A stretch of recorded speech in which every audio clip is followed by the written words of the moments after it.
Car R news देख रहे हैं आप। मैं हूं आपके साथ पल्लवी सिंह। मध्य प्रदेश और छत्तीसगढ़ की खबरों की ओर रुख करेंगे। स्वच्छता में 5 बार से नंबर 1 रहे इंदौर शहर के लोगों के लिए एक और खुशखबरी की खबर सामने आई है, जिसे सुनकर गर्व से सीना चौड़ा हो जाएगा। दरअसल आज स्मार्ट सिटीज कॉन्फ्रेंस में इंदौर को 6 अवार्ड्स मिलने जा रहे हैं। गुजरात के सूरत में आज केंद्रीय गृह मंत्री अमित शाह से निगमायुक्त से यह अवार्ड ग्रहण किया जाएगा। सूरत में आयोजित स्मार्ट सिटीज कॉन्फ्रेंस में गृह मंत्री अमित शाह द्वारा इंदौर शहर को यह अवार्ड दिए जाएंगे। आपको बता दें कि इंदौर लगातार 5 बार में स्वच्छता में नंबर 1 की जगह बनाए हुए हैं। अब इंदौर ने एक बार फिर से देश के स्मार्ट शहरों के लिए आयोजित प्रतियोगिता में नंबर 1 का खिताब हासिल किया। आपको बता दें कि आवासन और शहरी कार्य मंत्रालय द्वारा आज यानी कि सोमवार को देश के 100 स्मार्ट शहरों को पुरस्कृत किया जाएगा। इसमें इंदौर स्मार्ट सिटी कंपनी को 7 पुरस्कार मिलने वाले हैं। India smart cities award contestants की सभी प्रतियोगिताओं में ओवरऑल विनर के रूप में इंदौर के साथ सूरत भी चुना गया है। तो वहीं बिलाईगढ़ विधानसभा के सलौनी कला में आज छत्तीसगढ़ के मुख्यमंत्री भूपेश बघेल दौरा करने पहुंचे। साथ ही शिक्षा मंत्री प्रेमसाय सिंह टेकॉम भी शामिल रहे। और आपको बता दें कि चंद्रनाहु विकास महासमिति के करीब 76वें वार्षिक अधिवेशन में उन्होंने शिरकत की है। आपको बताते चलें कि इस कार्यक्रम के दौरान चंद्रा समाज और कांग्रेसी कार्यकर्ताओं के मुख्यमंत्री का उन्होंने जोरदार स्वागत किया है।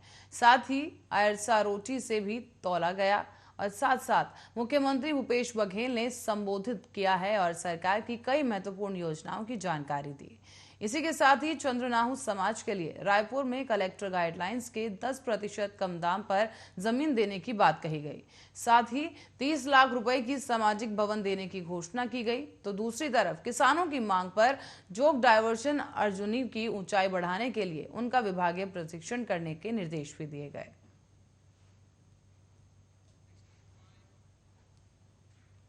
और मध्य प्रदेश में हाल ही के दिनों में सूदखोरों द्वारा लोगों को प्रताड़ित करने की खबरें लगातार सामने आ रही हैं। बीते दिनों तो सूदखोरों से परेशान होकर राजधानी भोपाल में एक परिवार ने जहर खाकर अपनी जान दे दी। और अब शिवराज सरकार के मंत्री गोपाल भार्गव ने सूदखोरों के खिलाफ मोर्चा खोल दिया है। दरअसल उन्होंने सोशल मीडिया पर एक पोस्ट लिखा, जिसमें उन्होंने सूदखोरों को चेतावनी दी है और ये लिखा कि वो वतन के रखवाले हैं और किसी को उजड़ने नहीं देंगे। पोस्ट में गोपाल भार्गव ने लिखा है कि रहेली विधानसभा क्षेत्र में अगर कोई भी परिवार किसी बदमाश, गुंडे या माफिया सूदखोर के दिए गए कर्ज में फंसा है और उसकी जमीन, जायदाद, मकान जैसे तमाम चीजें सूदखोरों ने डरा धमकाकर अपने नाम लिखवा ली हैं, तो ऐसे परिवार परेशान ना हो। उनकी शिकायत पुलिस थाने में की जाए और इसके बाद इस पर तत्काल कार्रवाई की जाएगी। गोपाल भार्गव ने लिखा है कि शिवराज सरकार के इसके लिए अलग से कानून बनाए गए हैं। कोई भी पीड़ित सूदखोरों से परेशान होकर आत्महत्या जैसे कदम बिल्कुल ना उठाए। पुलिस में शिकायत दर्ज करवाए और उनकी जमीन साहूकारों से वापस जरूर दिलाई जाएगी। और इसी बीच 2 गुटों में आमने सामने चली ताबड़तोड़ गोलियां और 1 घंटे तक ये गोलियां चलने के साथ साथ पथराव चलता रहा। मकान पर कार्यरत एक मजदूर युवक इस दौरान घायल हो गया, जिसकी हालत काफी गंभीर बताई जा रही है। इलाज के लिए उसे ग्वालियर भेज दिया गया है। दरअसल ईंट लेने गया वाहन ग्रामीण की बाइक से टकराने के बाद ये विवाद शुरू हुआ।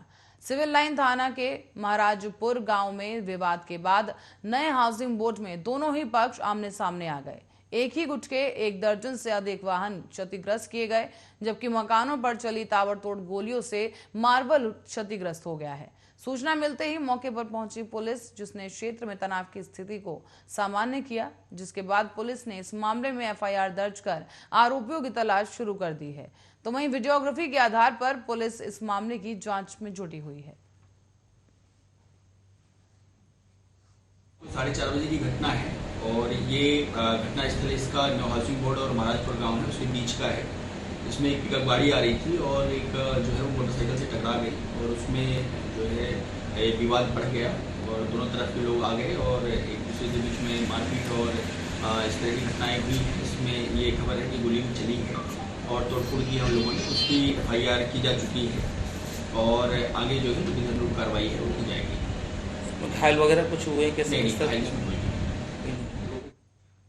और खबर रायसेन से है। रायसेन स्थित किले पर स्थित शिव मंदिर का ताला खुलवाकर मुझे अन्न खिलाइए। अभी फलाहार तो कर रही हूं, लेकिन दवाई के कारण फलाहार स्वास्थ्य के लिए ठीक नहीं। ये बात कही है मध्य प्रदेश की पूर्व मुख्यमंत्री उमा भारती ने। आपको बता दें, उमा भारती ने मंत्री परशुराम चौधरी, बीजेपी सांसद रमाकांत भार्गव और विधायक रामपाल सिंह से ये बात कही।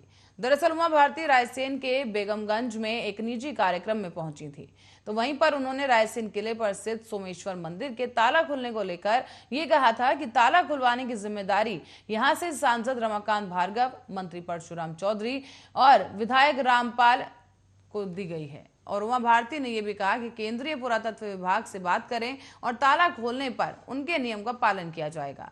हालांकि समारोह में उन्होंने सिलवानी विधायक रामपाल सिंह से कहा कि जल्द से जल्द मंदिर का ताला खुलवाएं और मुझे अन्न खिलाएं, क्योंकि दवाइयों की वजह से उनका स्वास्थ्य बिगड़ सकता है और दवाइयों की वजह से वो केवल फलाहार कर रही हैं, जो कि उनके स्वास्थ्य के लिए ठीक नहीं।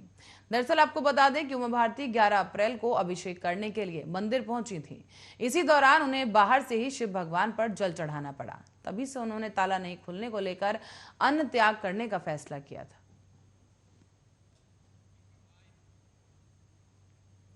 तो वहीं जांजगीर चांपा जिले में तेज रफ्तार के कारण एक बार फिर से घर का खुशनुमा माहौल मातम में बदल गया है। दरअसल आपको बता दें कि यहां पर एक तेज रफ्तार कार अनियंत्रित होकर पलट गई और इसी के चलते कार में सवार 3 लोगों की मौत हो गई है, जबकि इस दौरान 3 लोग घायल बताए जा रहे हैं। बता दें कि ये सभी कार सवार लोग पचपेड़ी से बारात लेकर लौट रहे थे, लेकिन इसी दौरान ये हादसा हो गया। हालांकि बाराती कार पलटने से 3 की मौत और 3 लोग घायल बताए जा रहे हैं। हालांकि घायलों को इलाज के लिए बिलासपुर के लिए रेफर कर दिया गया है और ये पूरा मामला मुलमुला के पकरिया झूलन गांव का बताया जा रहा है।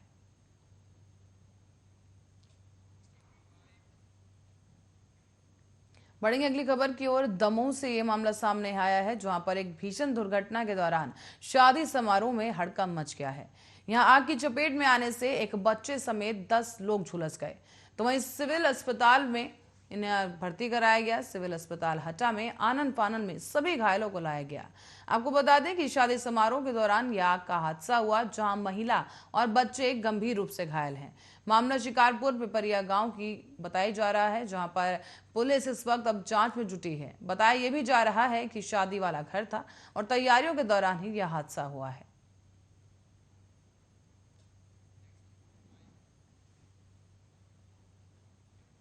और भोपाल के शाहजहानाबाद से एक मामला सामने आया है। यहां पर एबीएम अस्पताल में हंगामा खड़ा हो गया। आपको बता दें कि लोग डॉक्टर्स पर आरोप लगा रहे हैं कि उनकी लापरवाही के चलते 4 लोगों की मौत हुई है। हालांकि इसके बाद मौके पर थाना प्रभारी पहुंचे और अस्पताल को उन्होंने जांच की और बातचीत की जा रही है।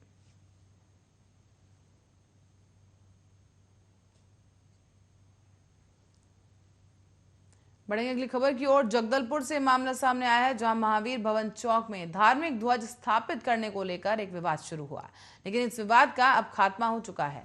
दरअसल रविवार को बस्तर पुलिस ने इसी स्थान पर तिरंगा फहराकर इस पूरे मामले को शांत कर दिया। तिरंगा फहराने के बाद बाकायदा सलामी भी दी गई और पुलिस की इस पहल को सभी धर्मों के लोगों ने सहजता के साथ स्वीकार कर लिया और क्षेत्र में जगदलपुर के लोगों की स्वीकार्यता और पुलिस की पहल की बढ़ाई हो रही है। तो वहीं कुछ दिन पहले ही विशेष व्यक्ति समुदाय के धार्मिक केंद्र के किनारे स्थित इस चौक पर पहले समुदाय विशेष ने अपना ही झंडा लगाया था। रामनवमी पर इसी जगह पर अन्य धर्म के लोगों ने अपना ध्वज लगाने की कोशिश की और उसके बाद ये मामला गर्माता गया। कुछ ही दिन बाद चौराहे में सभी धर्मों के ध्वज स्थापित मिले और इसी में आशंका जताई गई कि कहीं ये बड़ा विवाद न बन जाए। लोगों ने भी उत्सुकता दिखाई कि इस मामले को कहां जाकर ये मामला थमेगा। हालांकि इसी बीच दलबल के साथ बस्तर पुलिस मौके पर पहुंची और भारत का राष्ट्रीय ध्वज, राष्ट्रीय तिरंगा झंडा स्थापित किया गया। तो वहीं इस मौके पर सभी धर्मों के प्रबुद्ध लोगों के साथ साथ राजनीतिक पार्टियों के प्रतिनिधि भी उपस्थित रहे। सभी लोगों ने पुलिस की इस पहल को सहजता के साथ स्वीकार किया और सराहा भी।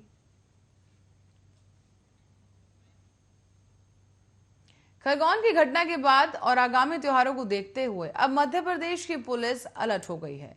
जहां भी सौहार्द बिगड़ने की कोशिश की जा रही है, वहां पुलिस द्वारा धड़ाधड़ मुकदमे दर्ज किए जा रहे हैं। पुलिस अधिकारियों ने सभी को सख्त अल्टीमेटम दे दिया है। खासतौर पर साइबर सेल की मदद से निगरानी की जा रही है कि खरगोन की सांप्रदायिक सौहार्द बिगड़ने वाली घटना के बाद मध्य प्रदेश में पुलिस काफी सतर्क हो गई है।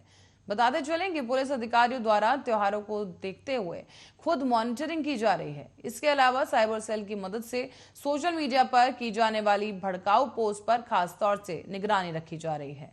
जहां भी ऐसे काम सामने आ रहे हैं वहीं पर तत्काल कार्रवाई की जा रही है। इसी कड़ी में कई मुकदमे भी पुलिस अब तक दर्ज कर चुकी है और दोषियों को पकड़ा जा रहा है। साथ ही उनके खिलाफ अलग अलग प्रतिबंधात्मक कार्रवाई भी हो रही है। रतलाम पुलिस ने सोशल मीडिया पर भड़काऊ पोस्ट डालने वाले मामले में 2 मुकदमे भी हाल ही में दर्ज किए। इनमें से एक अपराध कालूहेड़ा थाने में दर्ज किया गया, जबकि दूसरी एफआईआर औद्योगिक थाना क्षेत्र में दर्ज की गई है। कालूहेड़ा थाना पुलिस ने जावेद भूरू जुबेद मुजफ्फर को उनके खिलाफ एफआईआर दर्ज कर गिरफ्तार किया, जबकि औद्योगिक पुलिस ने हितेश नाम के युवक को आरोपी बनाया है। रतलाम एसपी अभिषेक तिवारी ने सख्त लहजे से कहा है कि अगर कोई भी भड़काऊ पोस्ट डालेगा तो उसके खिलाफ कड़ी कार्रवाई होगी। और नीमच पुलिस ने भी बिना अनुमति जुलूस निकालने वालों के खिलाफ मुकदमा दर्ज कर लिया है। आरोप यह भी है कि जुलूस निकालने वालों ने गृह मंत्री और मुख्यमंत्री के खिलाफ आपत्तिजनक नारे लगाए थे। इन्हीं में से करीब 11 लोगों पर नामजद कार्रवाई की गई, जबकि अज्ञात 200 आरोपी बनाए गए हैं।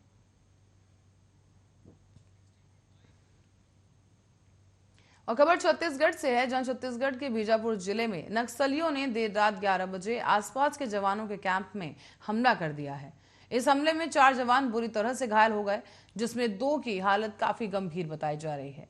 इन दोनों को गंभीर हालत में देखते हुए आज सुबह तड़के ही हेलीकॉप्टर की मदद से एयरलिफ्ट करके बेहतर इलाज के लिए रायपुर ले जाया गया है। साथ ही आपको बताते चलें कि नक्सलियों ने जिले के कुटरू थाना क्षेत्र के दरभा में स्थित एक पुलिस कैंप को निशाना बनाया। यहां देर रात करीब 12 नक्सलियों ने हमला किया। हमले में घायल 2 अन्य जवानों का बीजापुर जिला अस्पताल में इलाज जारी है, जहां उनकी जान खतरे से बाहर बताई जा रही है। हालांकि बस्तर के आईजी पी सुंदरराज से मिली जानकारी के अनुसार कोटरू थाना क्षेत्र के घोर नक्सल प्रभावित क्षेत्र दरभा में नया पुलिस कैंप स्थापित किया गया है और इसी कैंप पर नक्सलियों द्वारा देर रात को अचानक से फायरिंग करते हुए यूबीजीएल दागा गया। सुरक्षा बल के जवानों ने भी तत्काल मोर्चा संभालकर जवाबी कार्रवाई शुरू की और आईजी ने बताया है कि दोनों की ओर से लगभग 1 से 1.5 घंटे तक ये फायरिंग चली है। इस फायरिंग के दौरान जवानों को भारी पड़ता देख नक्सली वहां से भाग खड़े हुए। इस हमले को लेकर 4 जवान इसमें घायल हो गए, जिनका इलाज रायपुर और बीजापुर में जारी है। फिलहाल पुलिस की जवाबी कार्रवाई में नक्सलियों को भी भारी नुकसान होने की जानकारी मिल रही है। फिलहाल तड़के सुबह से ही इलाके में जवानों द्वारा सर्चिंग तेज कर दी गई है।